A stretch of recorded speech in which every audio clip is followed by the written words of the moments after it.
What would you give up to survive? For Eliza Carter, the answer was everything she had left, even the small gold ring that once promised forever. The Kansas sun bore down like a punishment as she stood on the creaking boardwalk outside Holbrook's general store, her boots scuffing the dust with each nervous step. In her trembling hand, she clutched the band that had once bound her to her husband Thomas. Now he was gone, and so was every shred of comfort she had known. At just 24, she was a widow with nothing but the clothes on her back, her pride, and this single piece of gold. Inside, the store smelled of dried beans, leather, and dust. Mr. Holbrook, a stout man with graying whiskers, shook his head before she could finish her plea. "Ma'am, I told you already. Gold don't fill bellies. Folks here need strong backs for harvest, not trinkets." His stubby finger nudged the ring back across the counter as though it were worthless. Her stomach clenched. It had been 3 days since she'd eaten anything more than a stale biscuit. Her pride had kept her from begging, but pride was a luxury she could no longer afford. "Just a loaf of bread," she whispered, "or cornmeal." Anything the bell above the door jingled. Eliza kept her eyes down, willing the storekeeper to show mercy. But the answer was the same. No. She thought of Thomas, how he had saved for months to buy that ring in St. Louis, slipping it on her finger with a proud smile.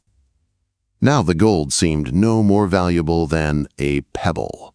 "Problem here," Holbrook, a voice drawled behind her. Low, steady, the kind of voice that carried command without trying. "No problem, Mr. Harper," the storekeeper said quickly. "Just explaining to this lady that we don't trade in gold." Eliza turned and found herself staring at a tall man with sun-browned skin and a steady gaze the color of prairie grass. His clothes were plain but well kept: canvas pants, blue work shirt, leather vest. Not a townsman, but not a drifter either. His eyes moved over her worn dress, her hollow cheeks, her trembling hands, and in them she read not pity, but something sharper. "Understanding I was just leaving," she said, reaching for the ring with shaking fingers. "That's a wedding band," he said quietly. She nodded, throat tight. "Give the lady some provisions." The man ordered, "Put it on my account." Holbrook's brows lifted. "Now, Mr. Harper." "My account," he said again, firmer this time. Then, to Eliza, "Ma'am, gold isn't what we need out here, you are." The words made her blink. Surely she had misheard. "I beg your pardon. My father runs Harper Ranch, 5 miles north. We lost our cook when she married and moved to Colorado. 8 men there can rope a steer blindfolded but can't boil water without burning it. If you can cook and don't shy from work, there's room, board, and wages waiting." Eliza's throat ached. A merchant's wife in Missouri, she had never imagined cooking for ranch hands. But neither had she imagined starving. "I can cook," she managed. "Then we'd be obliged if you'd consider the position." He turned back to Holbrook. "Get her proper supplies for the road." "On my account." As the storekeeper began to gather cornmeal, salt pork, beans, and even a small bag of sugar, Eliza studied the stranger. Daniel Harper. That was his name, she learned. His steady eyes lingered on her a moment longer than was proper. "When did you last eat?" he asked. "That's not your concern," she said sharply, clinging to her pride. "It is, if you'll be working for us. Can't have you fainting into the stew pot. Mrs. Donnelly runs a boarding house across the street. Eat. Rest. I'll return with the wagon in 2 hours." She lifted her chin. "I haven't accepted your offer." "No, ma'am, you haven't, but you're considering it. Else you'd already be gone." He placed coins on the counter for Mrs. Donnelly. "See, she gets there safe." At the door, he tipped his hat. "Keep your ring, Mrs. Carter." Eliza Carter. Mrs. Carter. "Out here, we don't trade away our memories. We learn to carry them different." Then he was gone in a cloud of dust. Eliza clutched the basket. Holbrook shoved at her, heavy now with food. Through the window she saw Daniel mount his horse, his figure cutting against the wide sky. For the first time in months, something stirred in her chest that wasn't fear. Possibility. At Mrs. Donnelly's boarding house, Eliza was served beef stew and cornbread. The food was plain, but tears pricked her eyes as she forced herself to eat slowly. Pride was gone. Dignity remained. The elderly woman's words were kind, but piercing. This territory is full of folks starting over. The lucky ones find what they're looking for.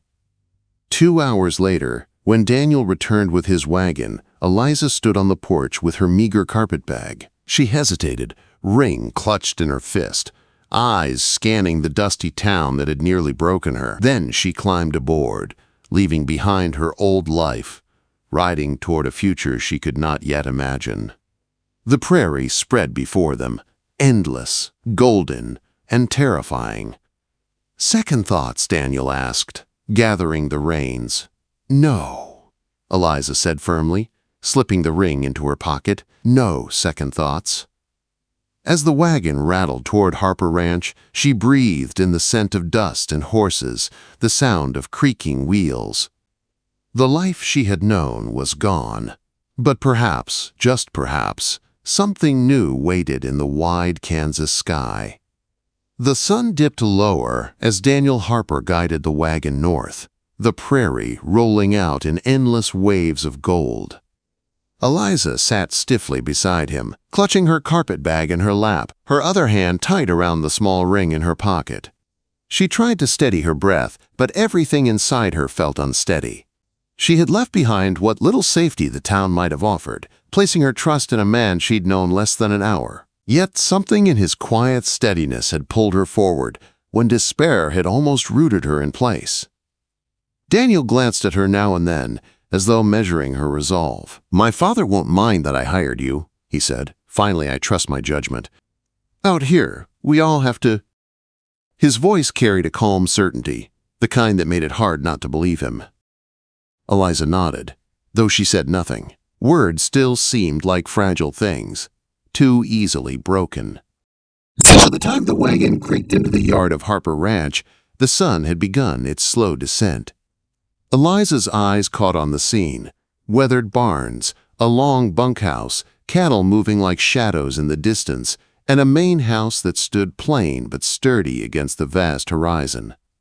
Smoke curled from the chimney, and a dog barked once before settling again. It was no mansion, no polished Missouri home. Yet to Eliza, who had nearly traded her last treasure for bread, it looked like civilization itself. On the porch, a man stepped out.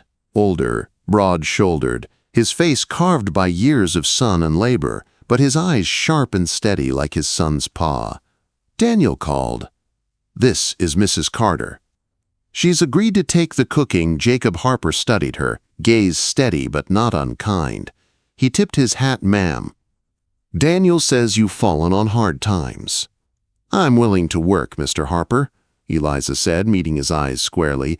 "That's all that matters now." Quote, for the first time since Missouri, someone looked at her without pity. Jacob gave a single nod. "Fair enough. Supper's at 6. Men get cranky when they're hungry. You'll have your hands full, but we're glad to have you." The kitchen told its own story. Dust on the shelves, scorched pans stacked high, the scent of old grease hanging in the air. Eliza set down her bag and looked around, rolling up her sleeves without hesitation. "I'll need water heated for cleaning," she said briskly. "I'll fetch it," Daniel answered. He showed her the small room prepared for her, a converted pantry, narrow bed, a washstand, and a window that looked toward the barn. Simple, but private. It would do. By supper time, Eliza had scrubbed the stove, cleared the sink, and managed a meal of beans, cornbread, and fried salt pork. Not elegant, but hot and filling. The men filed in, rough voices going quiet as they saw her at the stove. Billy, a tow-headed boy no older than 17, grinned. "Ma'am, does this mean no more of Hank's beans?" Her eyes flicked to a burly man with a thick mustache. Hank scowled. "My beans weren't that bad. They could chew a horse," another cowboy muttered, and the room erupted in laughter. "Enough," Jacob said firmly, though his eyes twinkled with relief. "Sit down and let the lady work."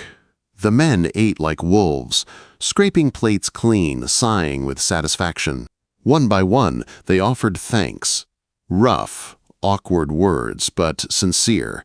Even Jacob gave her a rare smile. Daniel's eyes lingered on her across the table, gratitude clear in his steady gaze. Eliza found her own chest warming at the sight. For months she had been invisible, a shadow moving from town to town. Here, at least for one meal, she had brought life back to hungry men. After supper, Daniel appeared in the kitchen, rolling up his sleeves to help with dishes. She frowned. "That's not necessary. Ma always made us boys help," he said simply, taking a towel. No reason to change now. They worked side by side in the warm lamplight. At one point, Daniel reached into his vest and pulled out a small bunch of prairie flowers, wilted but still bright. He set them on the sill. "Thought your room might like them." Ma always kept flowers in the house. The unexpected gentleness tightened her throat. She took them carefully. "Thank you, Daniel." His voice was quiet but firm. "When I said gold isn't what we need, you are. I meant it. This ranch runs on grit, not trinkets. You've got that in you. I saw it the moment you stood in that store." She turned back to the dishes, heart hammering. For the first time in months, the heavy ache of loss eased, replaced by something lighter. Not hope, not yet, but the beginning of it. The next morning came early.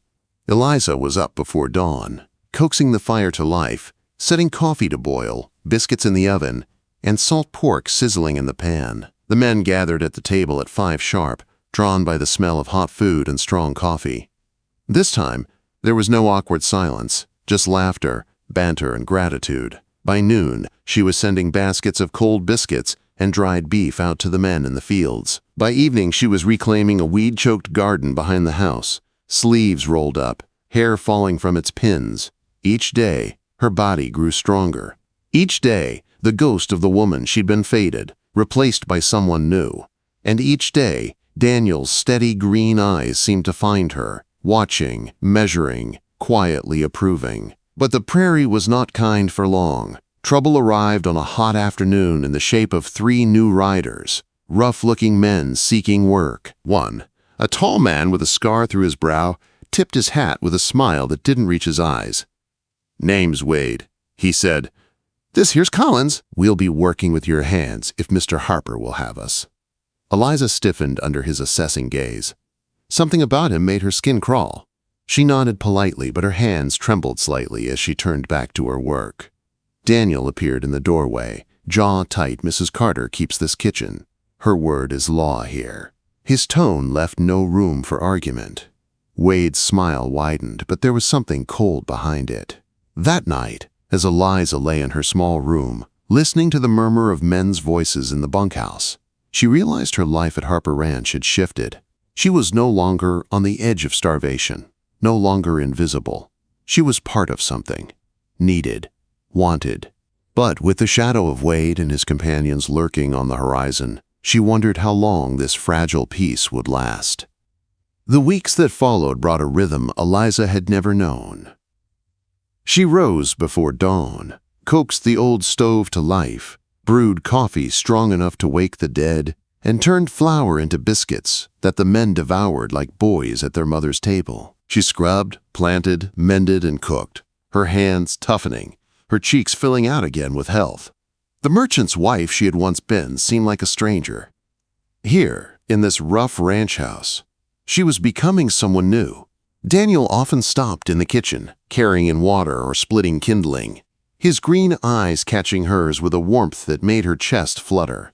He was steady, patient, but she began to sense something deeper beneath his calm manner. When he laughed, a low, rusty sound she realized he rarely let out, it always left her smiling long after he had gone. But the new men, Wade and his companions, cast long shadows. Wade's eyes lingered too long, his smile too smooth, and though he was always polite on the surface, Eliza felt unease crawl up her spine whenever he entered the room. She said nothing, but Daniel seemed to notice, often finding reason to linger nearby when Wade was around. The silent protection spoke louder than words. One hot afternoon, shouts echoed from the corral. Eliza dropped her mixing bowl and ran outside, flour still dusting her arms. Daniel lay on the ground, face pale, clutching his shoulder. His horse snorted nervously nearby. "It threw him!" Billy cried, panic in his young voice. Eliza knelt beside Daniel without hesitation. One glance told her the truth. "His shoulders dislocated," she said firmly. The men looked at her with surprise, but she pressed on. "My father was a doctor. I know what to do." Daniel's jaw tightened with pain, but his eyes met hers, steady. "Even now, do it." She braced herself, hands sure though her heart pounded on 3. She warned 1, 2. She pulled sharply before the last count. The joint snapped back into place. Daniel gave a strangled groan but stayed upright, sweat streaming down his face. "Good as new," Samuel muttered in awe. Eliza fashioned a sling from a torn cloth. Daniel's hand brushed hers as she tied it, and though his grip was brief, it sent warmth rushing up her arm. "Thank you," he said simply. That evening she brought supper to his room. He tried to cut his meat one-handed until she took the plate with a shake of her head. "You'll undo all my work if you keep that up." His laugh, low and surprised, made her breath catch. "You sound like my ma." "Then she must have been a wise woman," Eliza said softly. Daniel's smile faded, replaced by quiet sorrow. He told her about his mother, Margaret Harper, the schoolteacher from Pennsylvania who had come west with dreams, only to carve a life out of hard soil. She had filled the house with warmth and order, taught her boys to read, demanded that civilization begin at the dinner table. Her loss still haunted both father and son. Eliza listened, her heart aching at the love in his voice. When he grew quiet, she studied his face in the lamplight, the strong jaw, the lines at his eyes, the unpolished but undeniable strength. Without thinking, she reached to brush his hair back from his forehead.